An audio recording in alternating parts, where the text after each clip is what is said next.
Mbote na bino pe bola mona édition ya samedi 22 février 2025 wapi bokolanda basango ya motuya oyo baingonga ebeti ba lengela kibino pona poso oyo tozali kosilisa bokozanga pete kolanda actualité topé maye oyo baingonga ebeti ba lengela bino pona mokolo ya lelo. Mbote na bino.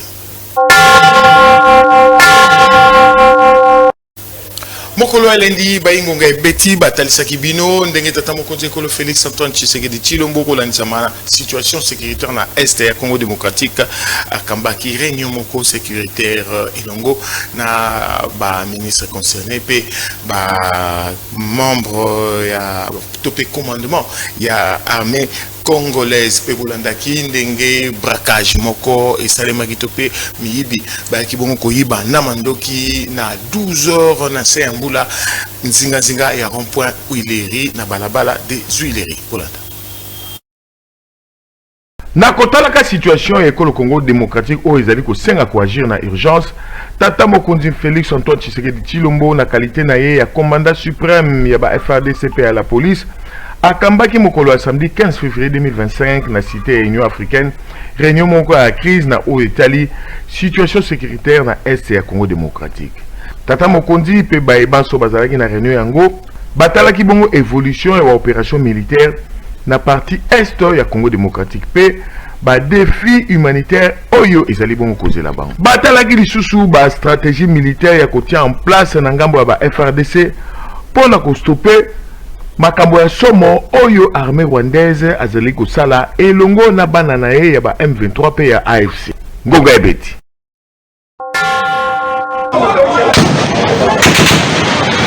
Baka ba braquage et comité pe ezui en plein moko na ville province ya Kinshasa oyo ezali kokipe lisusu tango te et komi même pendant la journée.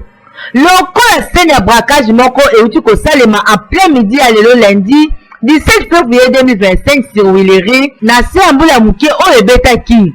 Selon bilili oyo ezali kotambola ba réseaux sociaux babandi bazalaki bien armé na ba moto na bango pembeni ba braqué shop moko ya ba réseau ya communication oyo ezwama mosika te na Hotel Africana Palace pe pembeni ya Lodge Bar ya boxer Martin Bakole ba betaki masasi lokala na guerre na est mpona kobangisa population po basala opération na bango.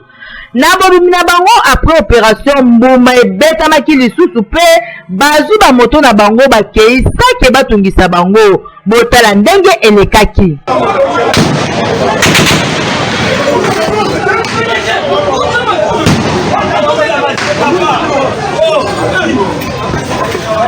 Kala ba moto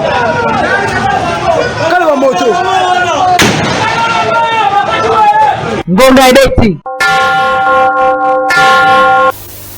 Mokolo ya mardi baingonga ebeti batalisa kimino ndenge vice premier ministre ya transport voie de communication pe désenclavement na boka Jean-Pierre Bemba Gombo na cadre ya campagne na ya sensibilisation ya bilenge po ite bakwa bongo rejoindre molongo ya ba FARDC akomaki bongo na Iziro tozomi wana na province ya Otu ele wapi asalaki bongo meeting kolandisama na campagne na ye azali bongo kusala pe bolandaki ndenge banganga nzambe ya Senko pe ya ECC bakendaki bongo kokutana na mwana mboka Moïse Katumbi pe ba membre ya parti na ensemble pour la République na Bruxelles na Belgique na cadre ya koluka association pour na kimia ekota na est ya Congo démocratique pe na région Mobimba ya Grand Lac Bolanda.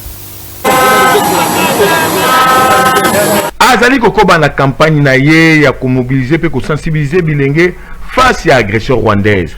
Bongo mokolo ya mardi 18 février 2025, mwana mboka Jean-Pierre Bemba Gombo akitaki na Isiro na Owele na nzela ya pepo wapi na bokiti na ye na pepo etuluku ya bato bayaki bongo koyamba ye. Sur place, asalaki meeting moko wapi asengaki na bilenge ba soutenir ba effort oyo tata mokonzi ekolo Félix Antoine Tshisekedi Tshilombo azali kosala po na kozongisa kimia na est. Jean-Pierre Bemba asengaki pona yango na bilenge bakoka bongo ko rejoindre molongo ya ba FRDC pona ko défendre bandelo ya ekolo pe ko récupérer biteni ya ekolo oyo ezali bongo na maboko ya banguna ya Rwanda na nzela ya bana na bango ya ba M23. Azangaki pete kotalisa na ba jeune ete bango esengeli ba jouer rôle moko positif pour la lutte contre les groupes armés. a sengi bongo unité to pe moko na bakongomani nyonso pona kolonga etumba oyo ndonga ebeti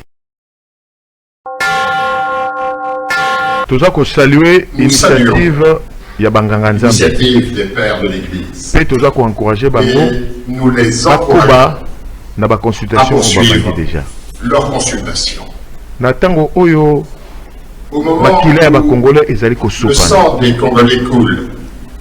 tozali kokondane makasi penza bato nyonso oyo bazali koboya initiative ya basango à cette initiative. ezaleli wana tomoni yango ezali penza irresponsable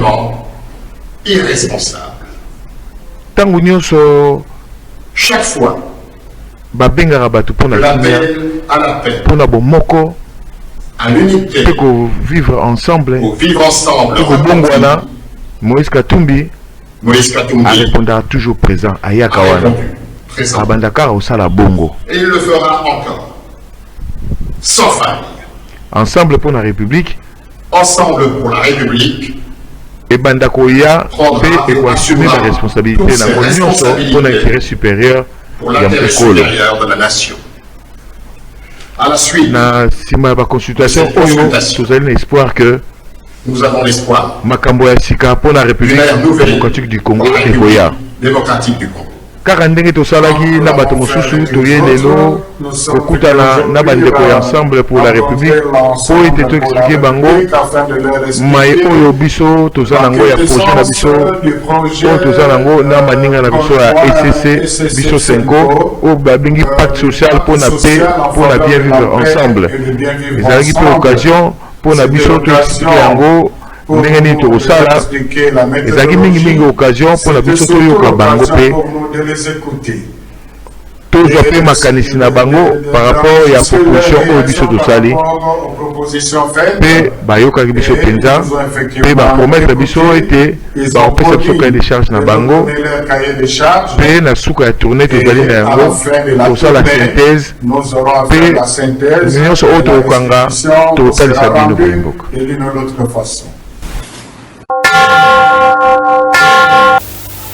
Mokolo ya mercredi baingonga beti batalisaki bino ndenge procureur ya CPI a kandi tope azumu kano ya kokita sur place na RDC pona kolandela ba tope kosala ba enquête par rapport ya ba grave violation en droit de l'homme oyo salami bongo na est ya Congo démocratique kolandisa mabongo na pression diplomatique oyo ekolo Congo démocratique esali na niveau international pe bolandaki ndenge porte-parole ya gouvernement ministre ya communication pe média mwana mboka Patrick Muyaya elongo na ministre bami mwana mboka Kizito ba talisaki na mposa liboso ya bapandisango ndenge ekolo Rwanda ezali bongo kopie ba richesse ya Congo démocratique pona kotonga économie na bango yango ezali kosala ete ba continuer ko appuyer bana na bango ya ba M23 po ete ba continuer pe koyiba boyoka Nanzela ya passage na ye na Allemagne na tango abandaki ko participer na conférence ya Munich na oyo etali sécurité internationale mokonzi ya mboka Félix Antoine Tshisekedi Tshilombo alobelaki elongo na procureur général ya Cour pénale internationale Karim Khan situation sécuritaire na partie est ya ekolo Congo démocratique nde procureur général ya CPI Karim Khan azwaki décision ya kokoma sur place pona kolandela banquette esengeli koyeba ete situation sécuritaire oyo ezali ya kobeba na partie est ya ekolo Congo démocratique wapi ba rebelle M23 oyo bazali soutenu na armée rwandaise basali ba massacre ebele pe esengeli ba répondre na ba acte na bango ndenge mokonzi ya mboka Félix Antoine Tshisekedi Tshilombo atalisaki na procureur ya CPI na ngambo na ye procureur général ya CPI Karim Khan azwaki acte ya requête ya mokonzi ya mboka pe akani kosala descente sur place d'ici suka ya sanza ya février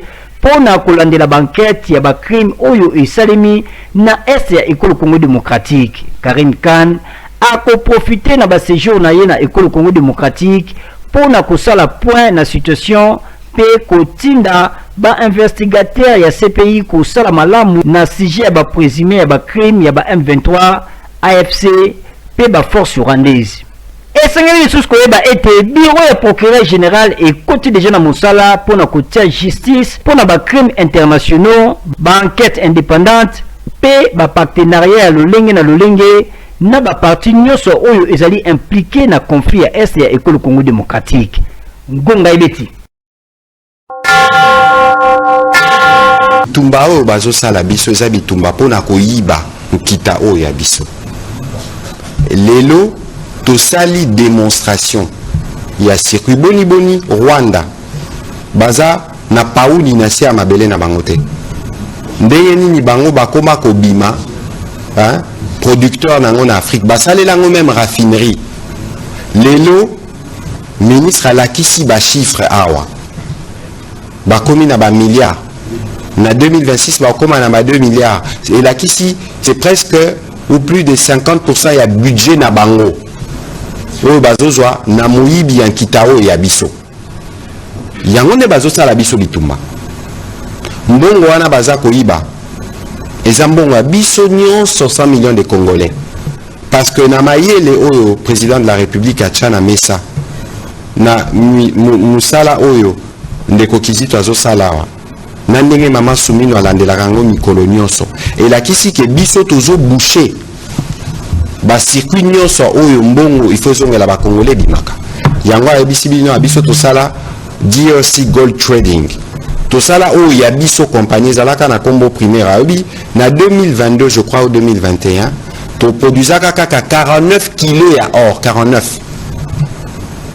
lelo na ba effort ya président de la République to leka 5 tonnes to koma na ba 5000 kilos donc multiplié fois 1000 siko yo calculer kilo ya or ezalaka boni lelo $80,000 la tonne. $80,000 le kilo. 1 kilo $80,000.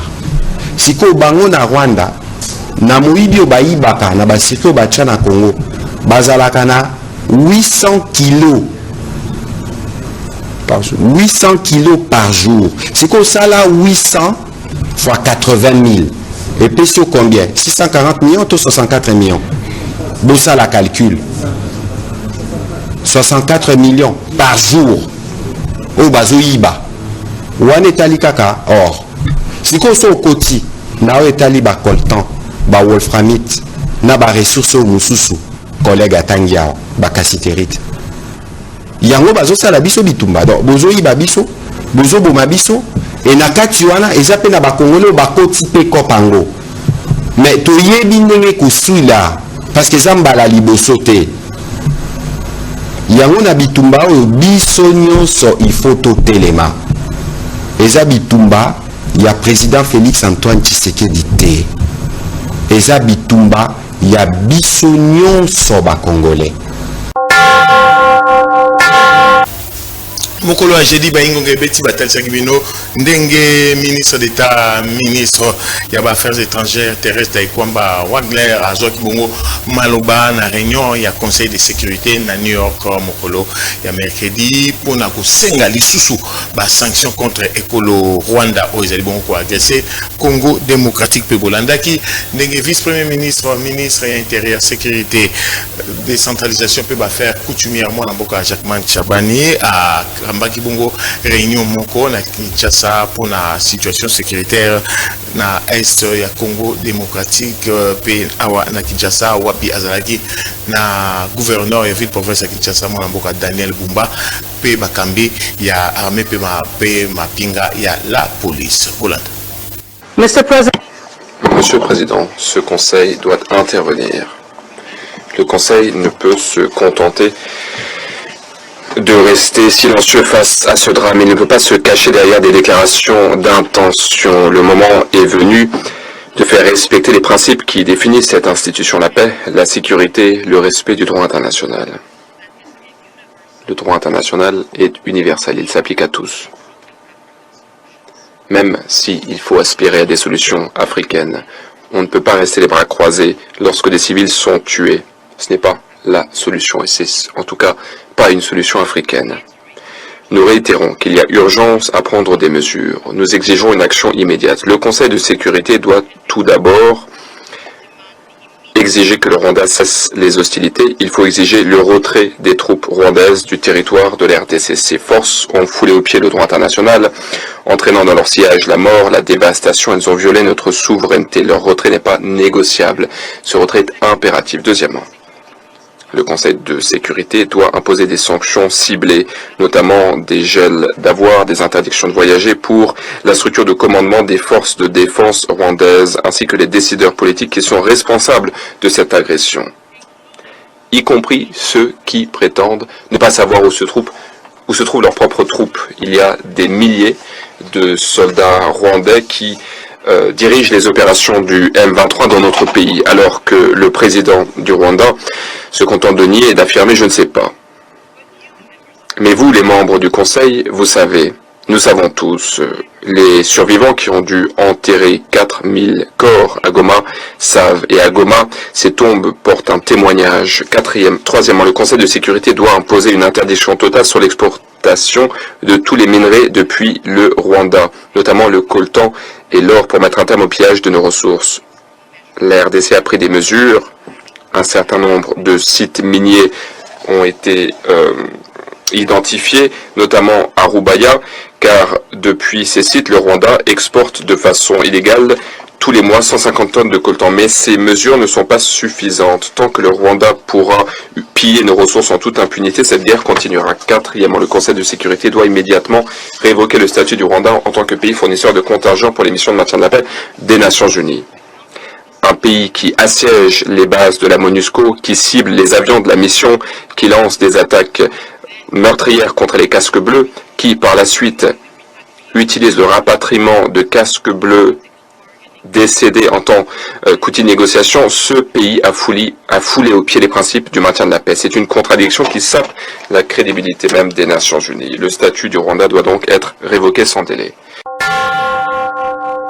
Bakinois esengeli batambola librement wana nde maye oyo elobamaki na kati ya réunion ya conseil ya sécurité oyo vice-premier ministre, ministre intérieur, sécurité, décentralisation pe affaires coutumières Jacquemin Chabani akambaki esangisaki bongo gouverneur ya ville province ya Kinshasa Daniel Bumba, numéro 1 à la police ya ville ya Kinshasa, officier supérieur ya ba FRDC pe ba service mosusu ya sécurité. Sima ya nungu oyo etambolaki ete parti oriental ya école Congo démocratique ezali occupé na ba Rwandais nyonso wana pona kubebisa cohésion ya ba Congolais masolo lekaki malamu ba mesure nyonso ezwamaki pona kobatela ba population pe biloko na bango.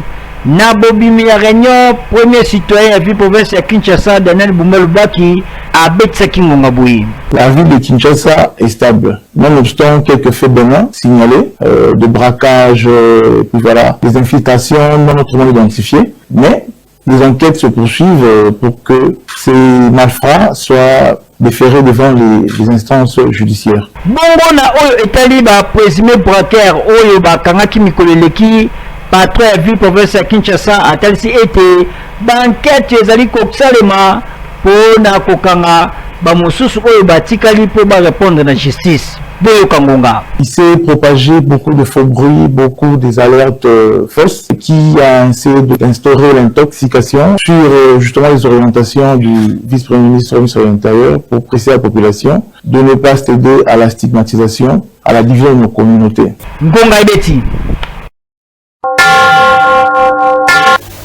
Mokolo vendredi 21 février 2025 baingo bebeti batal sakibino ndenge États-Unis d'Amérique et Zubongo mokano ya ko sanctionner moko ya ba ministre rwandais tolobi bongo James Kabarebe ozali bongo ministre ya intégration régionale pour la intervention na centre ya soutien ya ba M23 pour ete ba ko bongo ko sala ba désordre pour déstabiliser l'Est Congo démocratique. Puis sous sanction contre porte-parole, il y a M23, PFC aux Alibongo, Laurence Kanyuka, au Babengarabongo, Kingston. Voilà. Simae Tumba Makasi sur le plan diplomatique pour nous des sanctions contre les dirigeants rwandais, Congo démocratique et Bandi Bongo Kobuka déjà Bamboma. États-Unis d'Amérique nanzela ya Office of Foreign Asset Control ofak na bokuse ya ministère ya trésor euti kopesa ba sanction na ministre rwandais ya intégration régionale James Kabarebe oyo balobi ete ye azali bongo na centre ya soutien oyo Rwanda azali kosala na ba terroriste ya M23 pe AFC. États-Unis d'Amérique pe Union européenne ba talisi na mposa ete bato oyo ba koti na RDC pe bazali bongo kosala ba grave violation à droits de l'homme. OFAC a sanctionné l'Issoussou Laurence Kanyuka Kingston, membre senior et porte-parole de AFC PM23. Paul Bradley Smith, sous-secrétaire américain AI na Trésor, action aux États-Unis d'Amérique et Outiboko Kosala est ici intention à y Yakobimisa n'empoisa ba responsabilité ya ba dirigeant clé lokola James Kabarebe Pekanyoka. Oyo bazali ko permettre na ba RDF pe ba M23 ya kosala ba activité ya ko déstabiliser est ya Congo démocratique. Abakisi lisusu été États-Unis d'Amérique azali déterminé ya ko assurer solution moko pacifique na conflit oyo. Ngonga ebeti. Pour na mokolo ya samedi esengeli koyeba ete ekolo Congo démocratique et outi bongo kozwa moko ya ba victoire diplomatique na yango pambate Conseil de sécurité des Nations Unies et outi bongo ko voter résolution moko contre ekolo Rwanda ezalaki bongo mokolo ya vendredi 21 février 2025 tozongola yango na ba édition na biso ezali koya.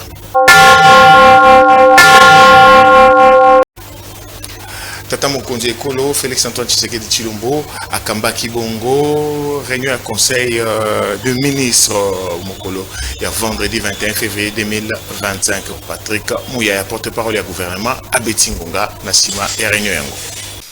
Au deuxième chapitre du conseil de ministres de ce jour, relatif au point d'information, prenant la parole la vice-ministre de l'Intérieur, représentant le vice-premier ministre en mission, a présenté au Conseil le rapport sur l'état de l'administration du territoire. L'état d'esprit de la population a été marqué notamment par l'approbation d'une frange importante de la population des efforts déployés par le président de la République sur les fronts diplomatiques, des exactions et des exécutions sommaires sur le civil par les terroristes du RDF M23